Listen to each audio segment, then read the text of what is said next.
1,00,000 మంది శివభక్తులతో కలిసి మహారుద్రాక్ష పూజలో పాల్గొనండి. వెంటనే కాల్ చేసి మీ పేరును నమోదు చేసుకోండి.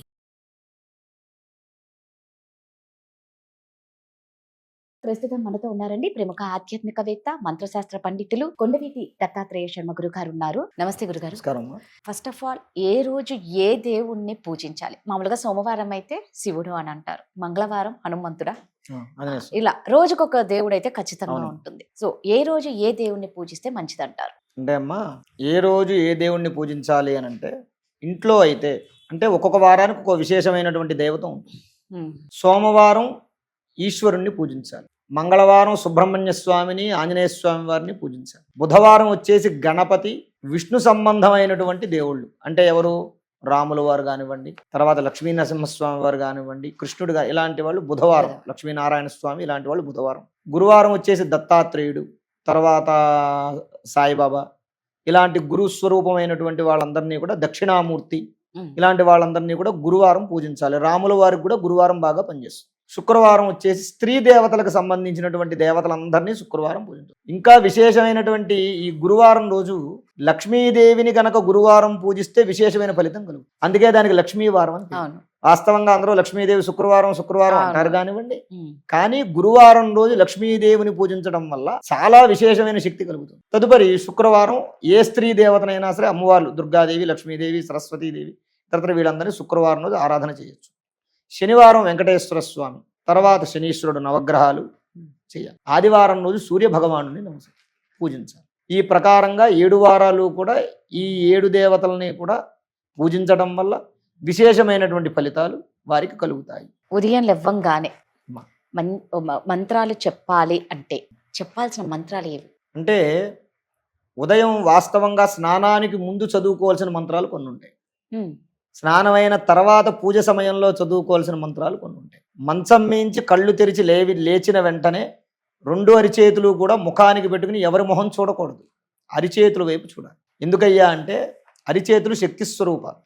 చెయ్యి, ఈ శక్తి స్వరూపమైనటువంటి ఈ చేతిలో కరాగ్రే వసతే లక్ష్మి, కరమధ్యే సరస్వతి, కరమూలే స్థిత గౌరీ, ప్రభాతే కరదర్శనం అని చెప్పి ఈ చేతుల్లోనే లక్ష్మీ, సరస్వతి, అలాగే కాళీదేవి ముగ్గురు ఉంటారు, గౌరీదేవి ముగ్గురు ఉంటారు. చెయ్యి చివరి భాగంలో కరాగ్రే వసతే లక్ష్మి, లక్ష్మీదేవి ఉంటుంది చివర, ఇక్కడ కరాగ్రే వసతే లక్ష్మి, కరమధ్యే సరస్వతి, ఇక్కడ సరస్వతీదేవి ఉంటుంది, కరమూలే స్థిత గౌరీ, ప్రభాతే కరదర్శనం అని ఈ ముగ్గురు ఉంటారు. అందుకే మీరు ఎప్పుడైనా సరే దానం చేసేటప్పుడు ఇలా ఇవ్వకూడదు. దానం చేస్తారు కదా, చాలా మందికి ఇచ్చేటప్పుడు ఇలా ఇస్తారు, ఇలా ఇవ్వకూడదు. ఎప్పుడు కూడా ఇలా ఇవ్వాలి. ఇలా ఇస్తే లక్ష్మీదేవి వెళ్ళిపోతుంది. ఇలా దానం చేస్తే ఇలా ఇవ్వాలి ఎప్పుడూ కూడా. ఇలా ఇవ్వడం వల్ల లక్ష్మీదేవి స్థిరంగా ఉంటుంది అనమాట. అంటే లక్ష్మీదేవిని పట్టుకున్నట్టు. ఇలా అన్నప్పుడు ఏమవుతుందంటే ఈ బొటన వేలు ఇక్కడ తగలపోవడం వల్ల ఏమవుతుంది, ఇలా పట్టుకున్నప్పుడు నీళ్లు వదిలిపెట్టినా, వాళ్ళకి డబ్బులు ఇచ్చినా, ధనం ఇచ్చినా వెళ్ళిపోతుంది. ఇలా మనం ఎవరికైనా ఓ 10 రూపాయలు అప్పిచ్చామంటే ఇంక మళ్ళీ వెనక్కి రాదు. ఎవరికి డబ్బు ఇచ్చినా, వస్తువు ఇచ్చినా, అన్నం పెట్టినా, ఏం పెట్టినా ఇలాగే పెట్టాలి, ఇలాగే చెయ్యాలి. దీన్నే దానం అంటారు. ఈ దానం విశేషమైన ఫలాన్ని ఇస్తుంది. మనం ఎవరికైనా అప్పిచ్చినా ఓ 10 రూపాయలు ఇస్తే తిరిగి వస్తాయి, ఆ వడ్డీ రాబోయినా అసలైనా తిరిగి వస్తుంది. ఆ కారణంగా ఈ అరిచేతిలో లక్ష్మీ, సరస్వతి, గౌరీ ముగ్గురు ఉంటారు కాబట్టి ముందుగా అలా చూసుకుని, ఆ చేతుల్ని చూసుకుని ఆ మంత్రం చదువుకుని నమస్కారం చేయాలి. అందుకే లేవంగానే చేతులు ఇలా అనుకుని పెద్దలు ఇలా రాసుకుని ఇట్లా చూసుకుంటారు, అది కారణం. తర్వాత భూమి మీద మంచం మించి అడుగు కింద పెట్టేటప్పుడు సముద్రవసనే దేవి పర్వత స్తనమండలే విష్ణుపత్నే నమస్తుభ్యం పాదస్పర్శం క్షమస్వమే. ఈ భూమి మనకి అన్నాన్ని ఇస్తుంది, మనం బ్రతకడానికి జీవనాన్ని ఇస్తుంది.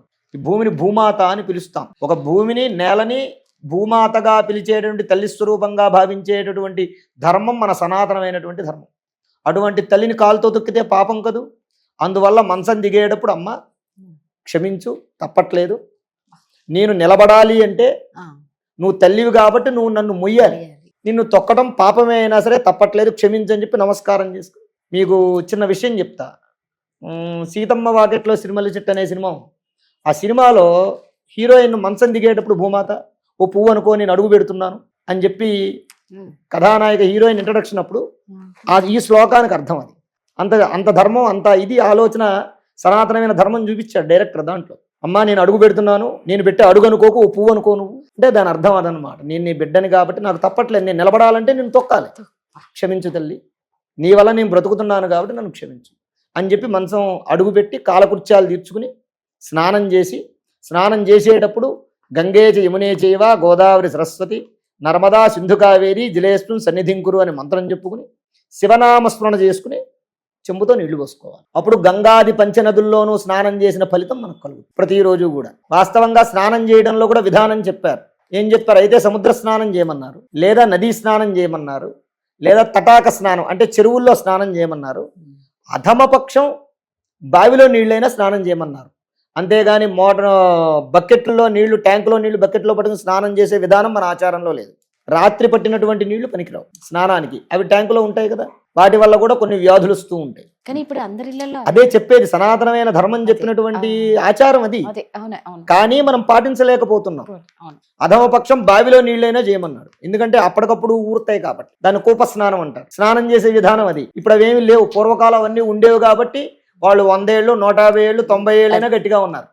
ఇప్పుడు ఏమవుతుంది? ఇప్పుడు బకెట్లో నీళ్లు స్నానం చేస్తున్నాం కాబట్టి వాటికి పవిత్రత కోసం ఈ మంత్రం చెప్పాలి. గంగే జమునే చైవ మంత్రం చెప్తే, ఆ నీళ్లు ముట్టుకుని ఆ మంత్రం చెప్తే, ఆ గంగాదేవి నీటి స్వరూపం ఆవిడే కాబట్టి ఆ గంగాదేవి అక్కడ కూర్చుంటే మనం స్నానం చేస్తే ఆ ఫలితం కలుగుతుంది.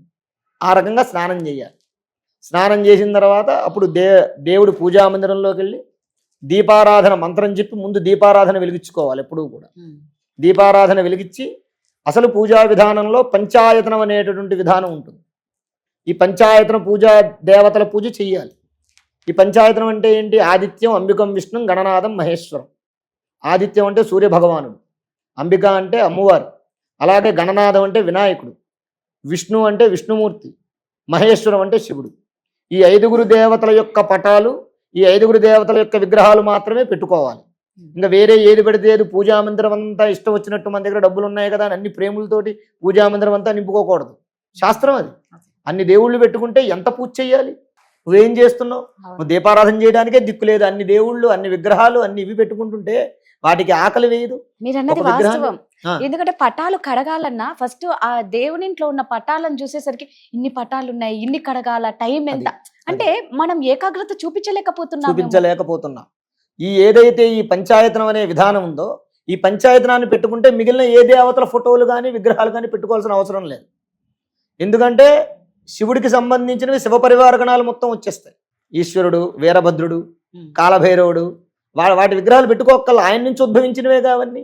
అలాగే విష్ణుమూర్తి ఉంది, విష్ణుమూర్తి పెట్టుకున్నారనుకోండి, విష్ణుమూర్తి పటమో లేకపోతే ఓ విగ్రహమో సాలగ్రామో పెట్టుకున్నారనుకోండి, విష్ణుమూర్తి నుంచి ఉద్భవించినవేగా. లక్ష్మీనరసింహస్వామి, రాములవారు, కృష్ణుడు, ఇవన్నీ వచ్చినవి. మూలం ఏదైతే పెట్టుకున్నామో తర్వాత పెట్టుకోవాల్సిన అవసరం లేదు. విష్ణుమూర్తిని పెట్టి, కృష్ణుని పెట్టి, రాముని పెట్టి, ఇన్ని దేవతల పటాలు పెట్టడం వల్ల మనం పూజ చేసేటటువంటి కూడా వాస్తవంగా పూజ చేసేటప్పుడు శ్రద్ధ తగ్గిపోవడానికి గల కారణం కూడా కొంతకాలం తర్వాత ఇదే.